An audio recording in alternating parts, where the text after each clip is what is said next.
is on deck trying to get this car further along. Well, that's some carnage there. A lot of damage. Local, mobile, wet, dustless blasting guys coming out here today. They're already here and they're gonna shoot it.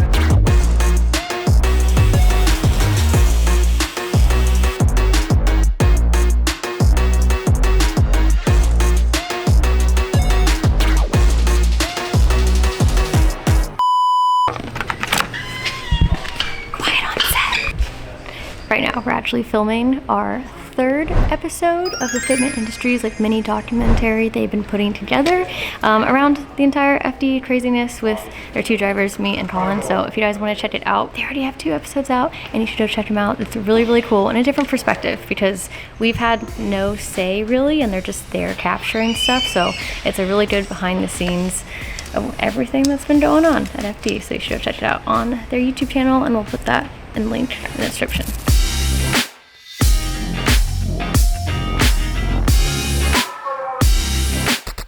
Check it out on YouTube. Like, subscribe, follow, smash that button, as the kids say. I don't know.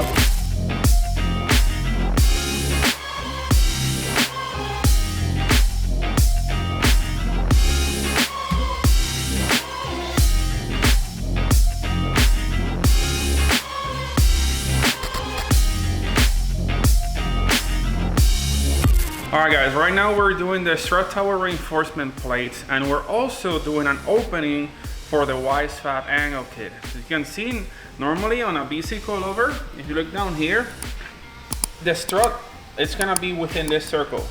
With the Wisefab, it's gonna be out of that circle and this part's gonna be all the way out here. The reason this hole has to be that big is because we have adjustment for caster and we're also gonna be adjusting a little bit of camber. So it needs to be able to swing in this whole box right here. And therefore, you have to cut that apart. And we're also gonna strengthen with this plate right here, which we're gonna MIG weld into the chassis.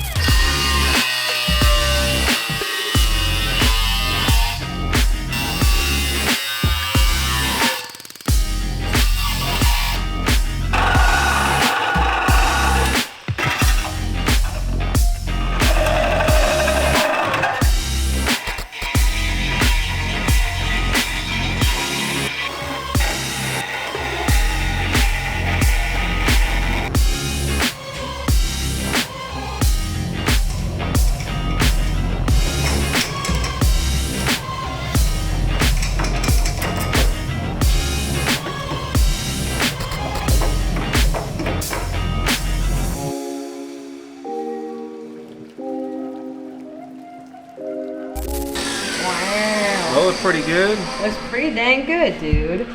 Got good penetration, good seamless weld.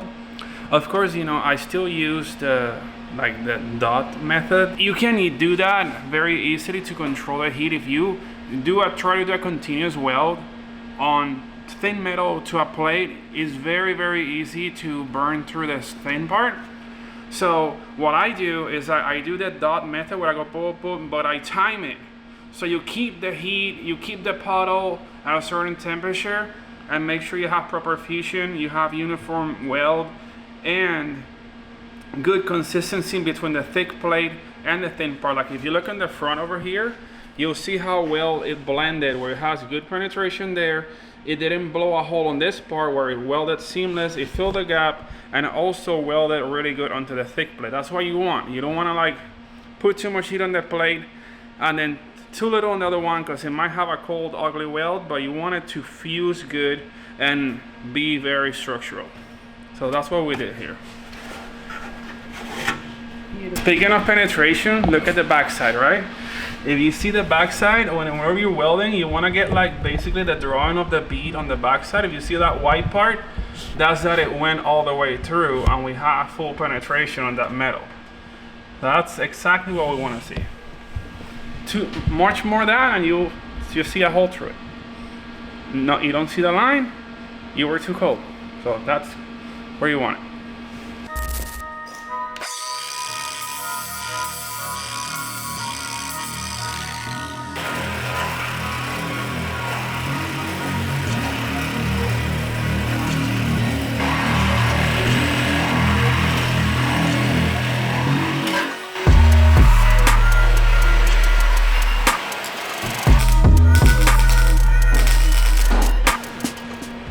Yeah, welding stinks.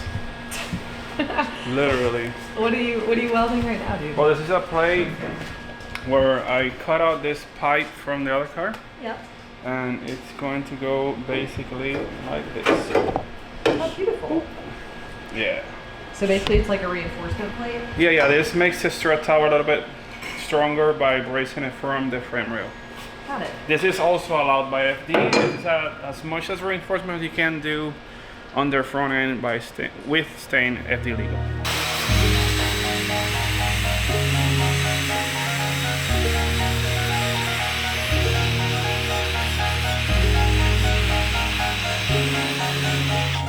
There's a new face in the shop. Yep.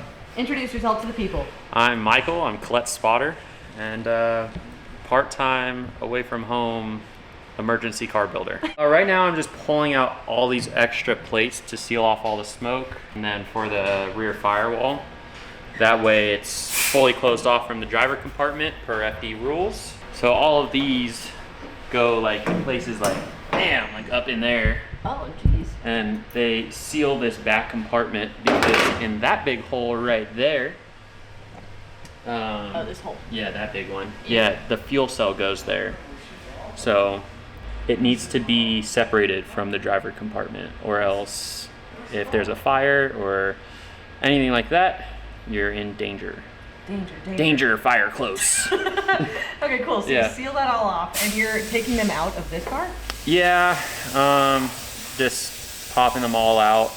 We're gonna use what we can. We might need to remake some of them, but figured we'll use what we can out of it, save a little bit of time, save a little bit of material, and get this thing going. So while Alberto's finishing up the front, I'm getting these ready, and then we'll be able to throw these in, throw the entire rear firewall in, and then yeah, we're almost gravy. All right, sick. And also, just so the people at home know we don't just have a bunch of randos, can you tell me a little bit about your past, your experience? Like, he's humble, so he's a sick freaking driver. I'll put in footage right now.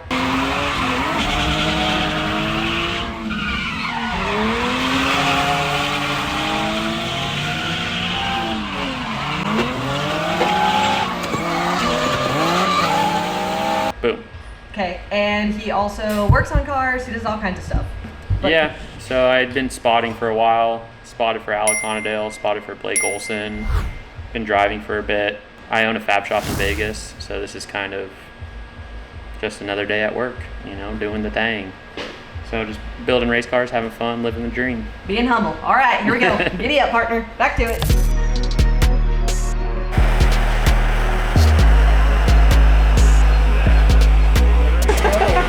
Hell yeah. Put the walk in the strut tower. Where's the hibachi, dude? I want to see a freaking onion volcano. Like, put it in the comments. Victoria needs to learn freaking do that. onion volcanoes, dude. You know what I mean? We need what? Oil and sake and an onion. Okay. Yeah. And then you just stack them things. When this car is done, I will hibachi onion volcano for you boys. Sick.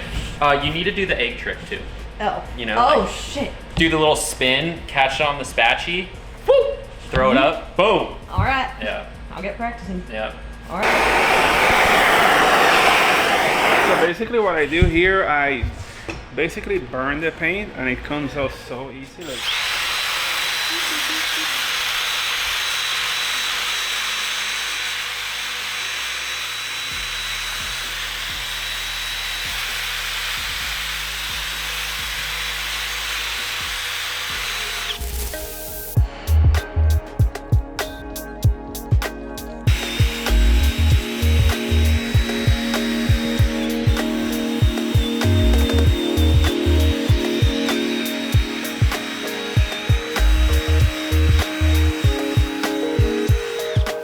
Alberto Big Boost brought a camera tool for me so I can try to get the welds. How sick is that, dude?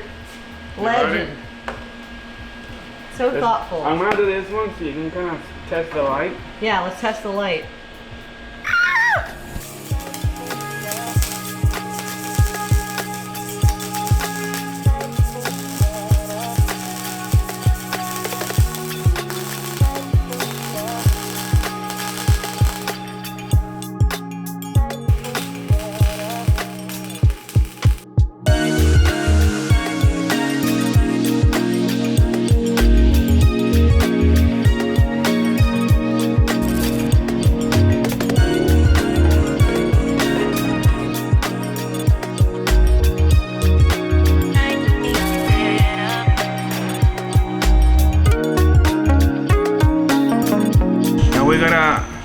this crack right here. If you look from this side, the crack that Eric pointed out earlier was all this stuff. So I gotta flame this up, remove all this paint. I gotta find the edge of that crack, drill a little hole at the beginning of it so it doesn't crack anymore, weld the whole thing, kind of grind it, and then put the plate on and then weld over it again. So make sure it's nice and strong. Then another thing that we have to do here is that we have to flatten this hump right here. So for the suffering to fit, it needs to go literally flush with this. So this probably gonna have to get cut and here, then make a flat part of metal so the suffering can fit flush all the way. Otherwise, it is gonna interfere with this hump right here. So that's gonna be an interesting one.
Every tap, 2 pounds of sand fall on me.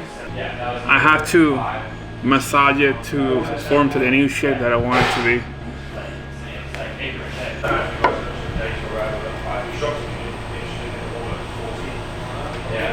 Alright, so you were asking why we have a bolt on each one of them. Basically, you mount the plate as you were putting the subframe on. The bolt lines up the plate where it needs to be, also clamps it down to weld it in the correct spot.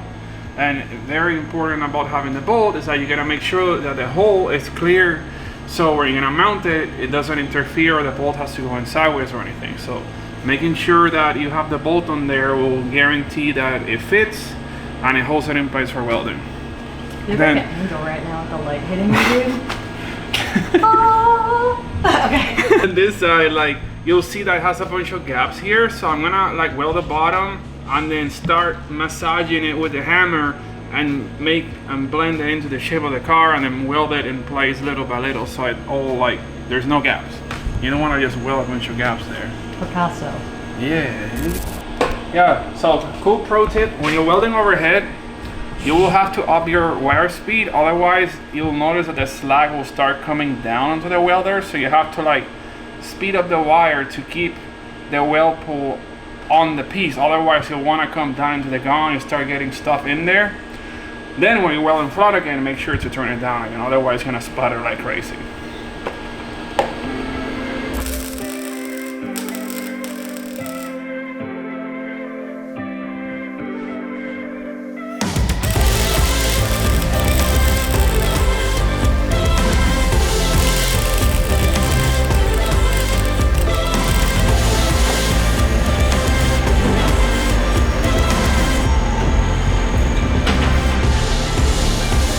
Well, that's nice.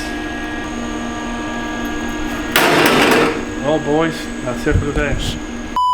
All right, well, while we're introducing everybody in the shop, I've seen a lot of comments about Hi, this Pumpkin. lady. Hello.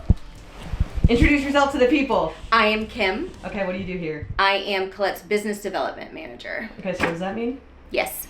Okay, so Kim is All the the things. superhero behind the scenes. Anything from booking flights, paying invoices, what else? Ordering things. Partner relationship. Anything that has to do with Collette Racing that is not touching the vroom vrooms. I don't touch the cars because I don't know anything. I can check oil. and change a tire. But yeah, that's about it. And she's a team hype man, good energy, and a certified baddie. Hey! I am putting together the front suspension. So now that our strut tower reinforcements are done, our bars are done, everything on the front end is all welded in and Gucci. So time to throw some front suspension on this thing, get everything back together, and pretty soon the front end will be ready to roll. And then we'll start working on the rear subframe.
I'm currently marking up the gas pedal bracket